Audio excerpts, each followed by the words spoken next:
Olá, boa noite. O Rio acaba de passar por um fim de semana de muita apreensão por causa da chuva. Temporais, mais uma vez, inundaram ruas e provocaram o deslizamento de encostas. Hoje, 865 mil pessoas moram em áreas de risco no estado e vivem tensas a cada tempestade, segundo o governo federal. Na noite de 7 de abril de 2010, centenas de moradores estavam em casa, no Morro do Bumba, em Niterói. A chuva dos últimos dias havia dado uma trégua, mas mesmo sem chuva naquele momento, o morro, que antes de ser ocupado era um lixão irregular, simplesmente desabou. A avalanche de terra e lixo destruiu dezenas de casas. Até hoje, não há certeza sobre o número de mortos. No mínimo, 43 pessoas perderam a vida na tragédia. 15 anos depois, o drama continua para uma parte das famílias atingidas. É o que você vai ver na reportagem da Anita Prado e da Mônica Teixeira. A praça tenta apagar o cenário, que já foi de uma tragédia. Não estava chovendo, desceu tudo. Minha família está toda ali embaixo ali, cara. Eu já fui socorrer lá no 340. Ai, meu Deus do céu, o que é isso? Eu tô horrorizada, você não tem noção da quantidade de gente que tem aí embaixo. Naquela noite de 7 de abril de 2010, eu estava fazendo uma reportagem sobre os estragos da chuva em São Gonçalo, quando eu recebi uma ligação da redação dizendo que um morro tinha desabado em Niterói. A gente saiu correndo e, como a gente estava perto, nós fomos uma das primeiras equipes a chegar aqui, ao Morro do Bumba. E eu me deparei com uma montanha de terra. Bombeiros reviram a terra com pás, enxadas ou com as mãos. 220 homens agora se revezam nas buscas que não param nem à noite. Estranhamente, poucos entulhos, poucos escombros, era mais terra mesmo. E diante daquele cenário de destruição e de tragédia, eu me perguntava quantas casas teriam sido soterradas? Quantas pessoas estariam sob a montanha que veio abaixo? Encontrar os corpos num terreno como esse, mistura de terra e muito lixo, talvez seja o maior desafio da vida deles até agora. E essas são perguntas que até hoje têm respostas incertas. A Prefeitura de Niterói adotou o número de 43 mortos. Mas os antigos moradores da comunidade, que foi erguida em cima de um lixão, sem qualquer providência das autoridades, dizem que o número é bem maior. Perdi todo mundo, meus filhos, minha mãe, meus 2 sobrinhos, minha irmã. Você perdeu a família toda? Perdi. O Cajá saiu de casa quando uma encosta desabou. Foi antes de o morro todo vir abaixo. Quando você vem aqui, para esse lugar que foi transformado em praça, quais são as lembranças que você tem? Lembrança de dor, entendeu? Perdemos muitos amigos, alguns parentes de amigo também. E fica sempre na lembrança, né? Dia 7 de abril, fica marcado na memória. A Prefeitura de Niterói também não tem a conta de quantas casas foram destruídas só na tragédia do Bumba.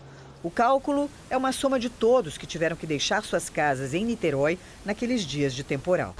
Cerca de 9 mil pessoas, mas dentro de um contexto de imóveis interditados e pessoas que saíram de casa com medo de eventuais deslizamentos. Hoje a Prefeitura conta com esse centro que acompanha a meteorologia, dispara alertas e sirenes para evitar tragédias como a de 2010. De lá para cá a gente não teve mais nenhuma tragédia daquela magnitude.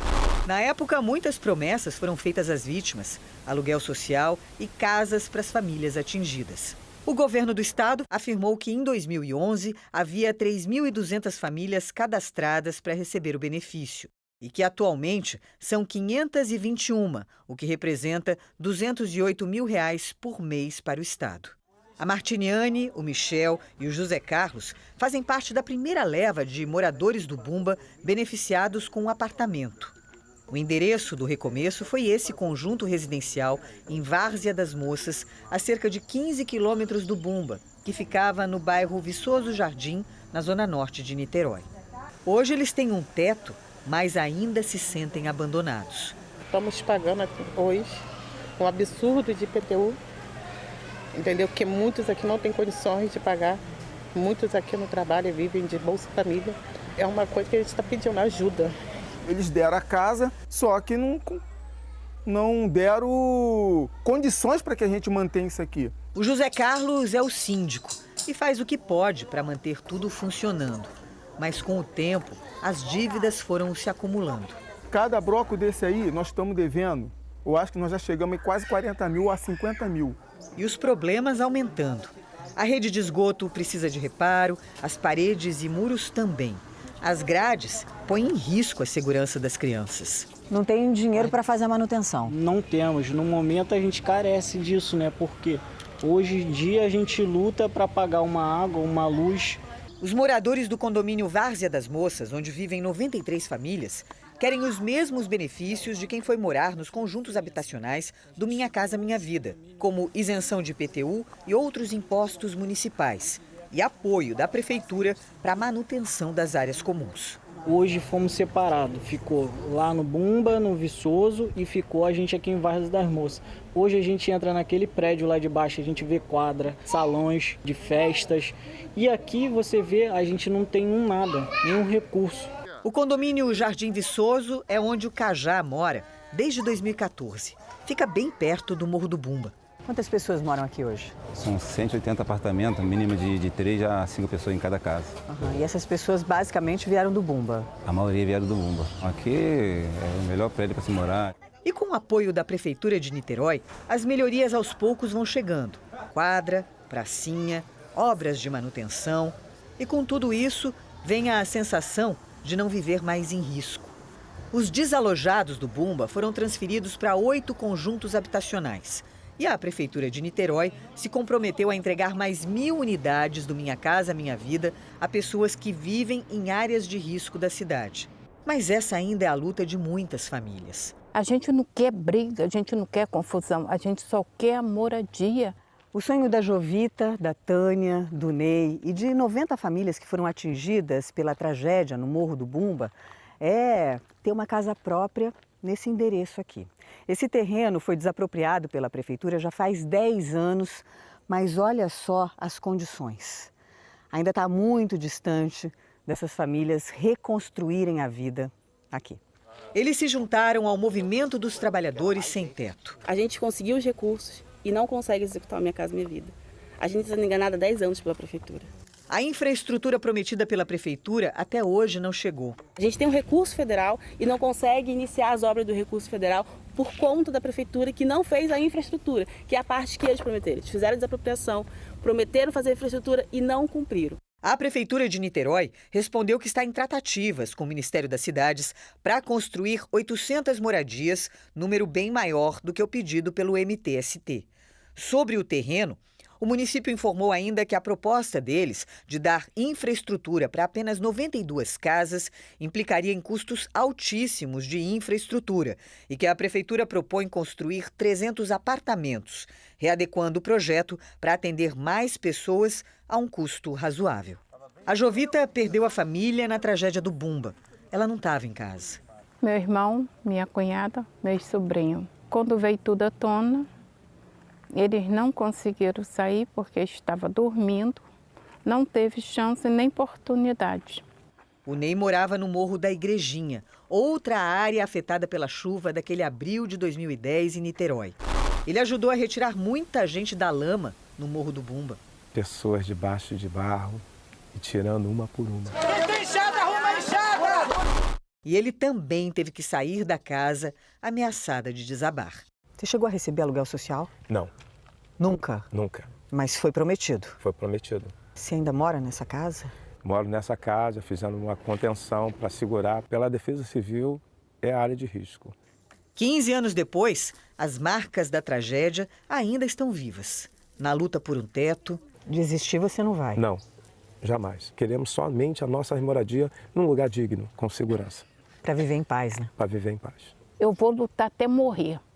Mas essas casas, ou a casa, ou o apartamento, seja o que for, a gente tem que entrar.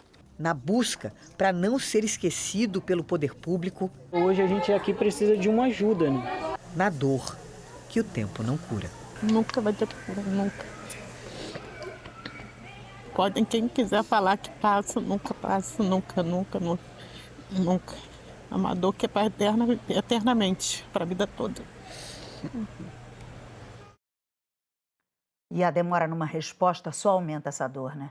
Nós pedimos mais um posicionamento para a Prefeitura de Niterói em relação aos moradores do condomínio em Várzea das Moças. O município informou que concede isenção de IPTU aos moradores de empreendimentos vinculados ao programa Minha Casa Minha Vida durante o prazo do contrato de financiamento. Segundo a Prefeitura, depois desse prazo, o imposto é cobrado de todos os moradores de todas as faixas do programa, com algumas exceções, como idosos e pensionistas. Sobre o pedido dos moradores por um apoio na manutenção do condomínio, a Prefeitura não nos respondeu. Em todo o estado, 523 pessoas ficaram desalojadas por causa dos temporais nesse fim de semana. Angra dos Reis foi uma das cidades mais atingidas, com mais de 400 milímetros de chuva ao longo de sexta, sábado e domingo. Mais de 50 mil pessoas foram afetadas. Nessa segunda-feira, moradores contabilizavam os prejuízos e ainda faziam a limpeza das casas e ruas. Os desalojados foram levados para escolas usadas como abrigos. O governo federal reconheceu a situação de emergência em Angra e também em Petrópolis. Segundo o secretário nacional de Defesa Civil, o governo federal vai realocar o que for preciso para ajudar na recuperação dessas cidades. Conversar com a Priscila Chagas, que está aqui. A gente acompanhou essa chuva desde sexta-feira, né, Priscila? Tantos problemas. Como é que fica o tempo? Falando dessa chuva do fim de semana, a gente teve volumes, como já era esperado, como a gente já tinha alertado, volumes que superaram aquilo que é de média esperada para o mês de abril. Então, quando a gente olha para Petrópolis, Teresópolis e Angra dos Reis, tiveram os maiores acumulados no estado, sexta, sábado e domingo, gente. Em Petrópolis, choveu quase 3 vezes o esperado, a média do mês inteiro. Teresópolis, quase 3 vezes também. Angra, também quase 3 vezes a média que é esperada para esse mês de abril. Quando a gente olha para a cidade do Rio de Janeiro, a gente tem ali uma média esperada para abril de 112 milímetros. A gente teve um acumulado de 118. Olhando especificamente para a estação da Tijuca, que foi a que teve o maior acumulado aqui na cidade do Rio, foram 265 milímetros de chuva lá na Tijuca. Muita gente disse que a chuva, não foi isso tudo. Foi sim. Em alguns pontos foi sim. Em vários pontos, né? A gente teve vários estragos, muitos pontos de alagamento desde sexta-feira. E aí, comparando, né, a média esperada para a estação da Tijuca, 153, é quase 2 vezes o que choveu em 3 dias. Falando especificamente para o que está por vir, gente. Hoje a gente teve um dia relativamente fresco, a máxima ficou ali em torno dos 27 graus, porque a gente ainda está recebendo hoje esse vento que é um vento de sul, de sudeste, é um vento mais úmido, é um vento mais fresco, por isso que a temperatura não subiu tanto, mas ao longo da próxima madrugada, dos próximos dias, o ventilador, esse sisteminha de alta pressão, vai subir um pouquinho, então a partir de amanhã a gente já vai estar recebendo um vento de leste, que é um vento menos fresco, é um vento um pouquinho mais quente. É por isso... Não vai vir calorão, Luli, mas assim, também não vai estar o fresquinho que a gente teve ontem. Vamos ver se funciona. Vai. Não vai ter o fresquinho que a gente teve ontem, mas as madrugadas estão fresquinhas. Inclusive, essa última madrugada, de ontem para hoje, a gente bateu o recorde, 18,4. Só que essa próxima, de hoje para amanhã, pode bater o recorde de novo. A gente pode chegar a 16 graus nessa madrugada, a madrugada mais fria do ano, se a gente chegar a esses 16. Se chegar a 18, já é a madrugada mais fria, tá, gente? Máxima de amanhã, 29. Amanhã é um dia que a gente não tem previsão de chuva aqui para a capital, tá? A partir de quarta-feira, a temperatura já volta a subir mais. 32 na quarta, 29 na quinta, 30 na sexta, 31 no sábado. E aí a gente já começa na quarta-feira a voltar até aquele esquema de chuva isolada. É importante a gente falar, depois da chuvarada do fim de semana, essa chuva que está sendo esperada para quarta-feira não se compara com o que a gente teve no fim de semana em relação à intensidade da chuva, em relação aos volumes que estão sendo esperados também. Então, isso já é uma boa notícia para as pessoas ficarem tranquilas. Para amanhã, sem chuva. Quarta, risco baixo se tiver pancada isolada. Quinta, sexta e sábado é um risco um pouquinho maior, um risco médio. Mesmo esquema, pancadas isoladas. A gente não tem previsão de temporais, pelo menos até sábado.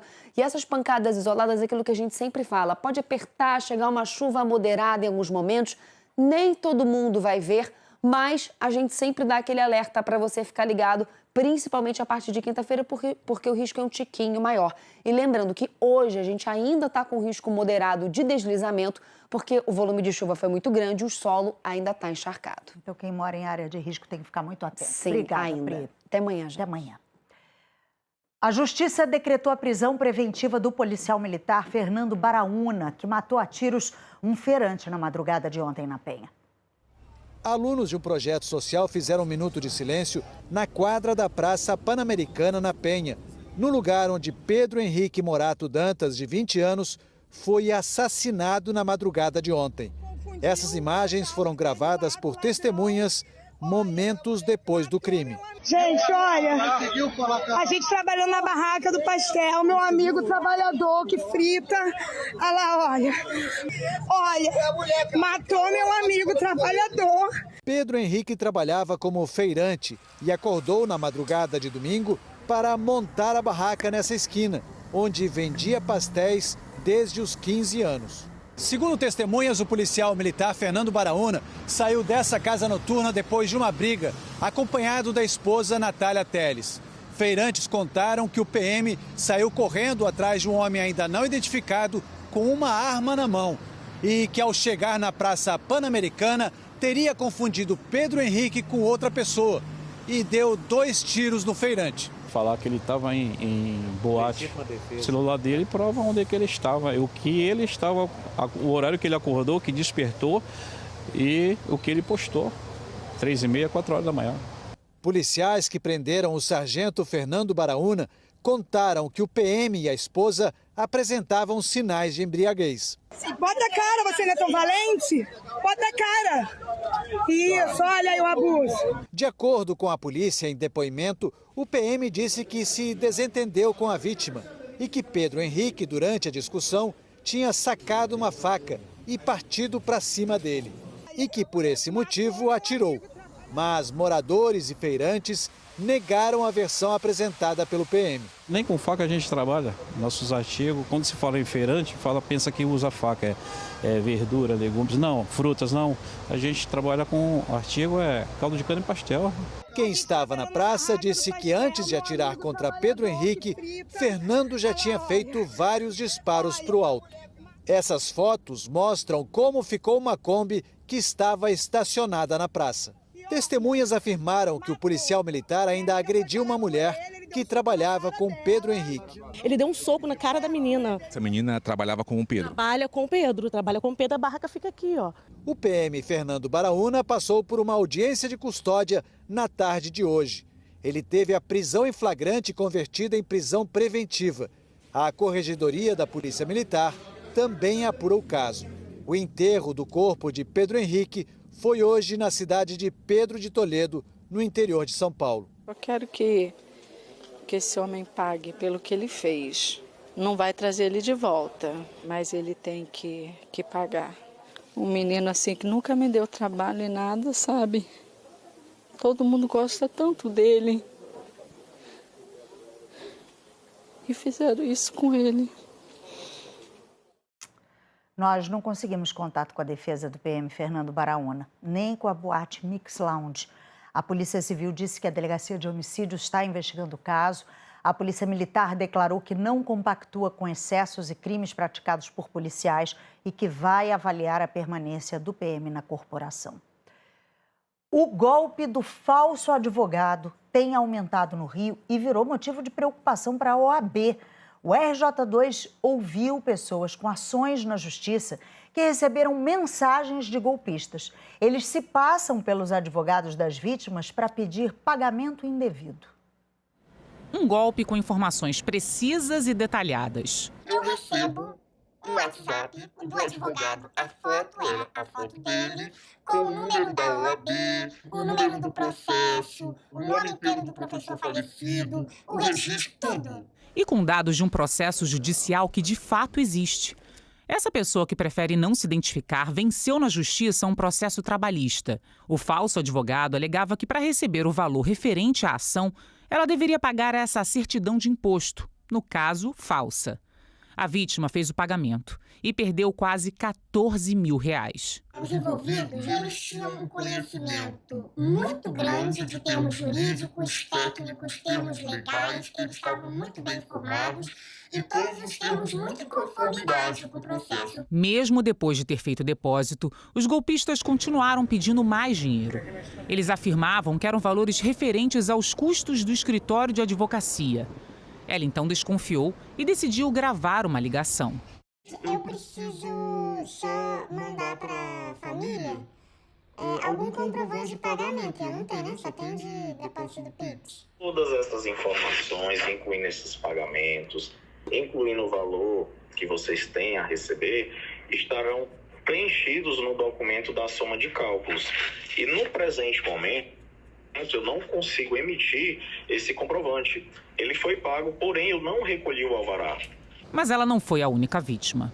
Professores, ex-professores e parentes de funcionários do FRJ que já morreram ganharam na Justiça uma ação conjunta de reajuste salarial referente aos anos de 1995 a 2001. Depois dessa ação, cada beneficiário passou a ser representado individualmente, seja pelos advogados do sindicato ou por outros profissionais. Só que há pouco mais de um mês, os golpes começaram a surgir por meio de mensagens falsas. Nas conversas, os estelionatários enviam inúmeros dados pessoais dos processos e explicam a necessidade de pagamentos antecipados de alvarás ou taxas para a liberação das quantias. Só dessa ação da UFRJ, pelo menos 10 vítimas fizeram registros em delegacias do Rio. Nós recebemos esse ano já 222 denúncias na corregedoria desse tipo de golpe. No site do sindicato que representa os professores da universidade, o alerta de golpe. A mensagem também está nas redes sociais da OAB. Essa outra mulher, que também prefere não se identificar, recebeu as mesmas mensagens. Você ganhou e o teu dinheiro deve estar na tua conta em 3 dias. Aí você fica, oba, maravilha, precisamos de dinheiro. Mas o valor da quantia fez ela desconfiar. O valor era absurdo. Era alguma coisa como 180.457,25 centavos. A ordem de grandeza que eu estava esperando era alguma coisa na base de 5, 7 mil. Fulana, você tem certeza? Porque não era isso que eu esperava. E aí a resposta não é porque tinha atrasado, tinha multa, tinha uma série de indenizações. Mesmo assim, ela tentou fazer a transferência. O dinheiro só não foi parar na conta do bandido porque o banco alertou. Comecei a fazer a transferência e o banco deu atenção. Isso pode ser golpe. Tentei uma segunda vez e o banco, novamente, não foi possível fazer neste momento. Eu vou no contato que eu tenho da assessoria jurídica da UFERJ. Vem cá, eu estou recebendo isso. É sério? Confirma-se. Professor, é golpe. Pare imediatamente. Confirme pessoalmente com o advogado encarregado do caso se aquele pagamento que é pedido para custas ou para qualquer outra finalidade, se ele realmente é um pagamento devido. A sensação de muita vulnerabilidade, né? Eu fico pensando assim, se isso aconteceu comigo, né? Que sou uma pessoa que domino, né, a linguagem digital, enfim, estou nas redes o tempo todo, eu fico imaginando pessoas às vezes mais idosas, né, a facilidade de cair nisso. Dos bancos que a gente conversou, falaram, é muito difícil vocês terem esse dinheiro de volta, porque a Pix, eles vão imediatamente sacar esse dinheiro da conta e vocês não vão acessar isso. A polícia informou que as investigações desses golpes estão em andamento. O Tribunal Regional Federal da 2ª Região tem um novo presidente. O desembargador Luiz Paulo da Silva Araújo Filho tomou posse hoje e fica no cargo até o ano de 2027. Ele foi escolhido por unanimidade na eleição realizada em dezembro do ano passado. Na data, foram eleitos também os desembargadores federais Marcos Abraham para a vice-presidência e Firli Nascimento Filho para a Corregedoria Regional. Vamos para o intervalo? E na volta, os filhotes de tubarão que nasceram no AquaRio e que podem ajudar em pesquisas para a preservação da espécie. E a rodada do fim de semana dos 4 grandes times do Rio pelo Brasileirão. É já, 7h33.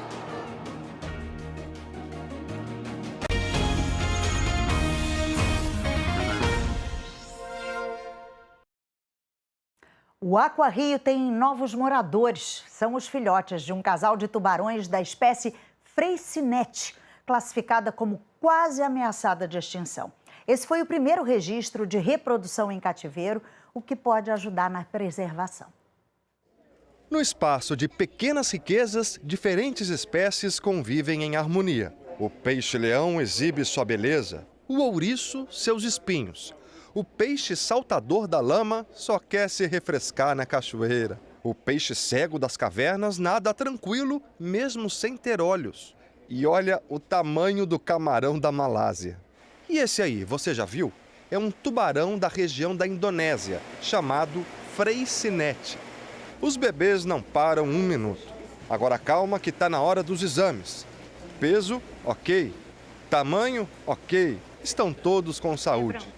Existem pouquíssimos estudos científicos sobre essa espécie no mundo todo. Então, o pouco conhecimento que se tem sobre esse animal, desse animal sob cuidados humanos, foi gerado aqui no Aquarrio. No início, a gente ainda não sabia, por exemplo, qual seria a melhor dieta a ser oferecida para os filhotes. Hoje, a gente já tem um cardápio nutricional que garanta todos os nutrientes necessários para o crescimento desses filhotinhos.